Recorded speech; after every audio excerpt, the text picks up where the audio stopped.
Did you know that the Santa Maria River Levee was reinforced and strengthened through a federally funded program in the years 2009 through 2011? To ensure a long-term fix for the levee and remove much of the city from the 100-year flood zone, the City of Santa Maria, County of Santa Barbara, and a coalition of local partners lobbied Congress for levee repairs to protect approximately 20,000 properties in the city from the risk of flooding.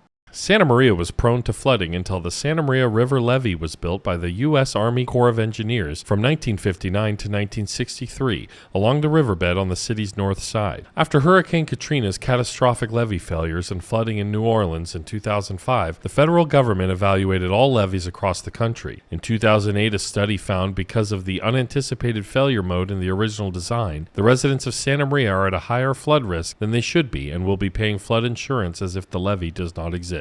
The federal government has the responsibility to correct this deficiency and provide the residents the flood protection they were promised by Congress in 1954. The city, county, and a coalition of local partners successfully lobbied to secure nearly $47 million in federal funding for the project. The city does not own or maintain the levee. It is owned and operated by the County of Santa Barbara, and County Flood Control collaborated with the United States Army Corps of Engineers to complete the project, which the City of Santa Maria helped facilitate and support. Work occurred across 2009 through 2011 and included excavating the base of the levee as much as 15 to 20 feet deep in the riverbed, then applying an 8-foot thick soil cement mixture and adding large steel pilings to sensitive areas to fortify nearly 7 miles of the levee from east to the city's landfill all the way to Blosser Road. This project saves hundreds of dollars in yearly flood insurance costs for each of the 20,000 property owners in the city's flood zone.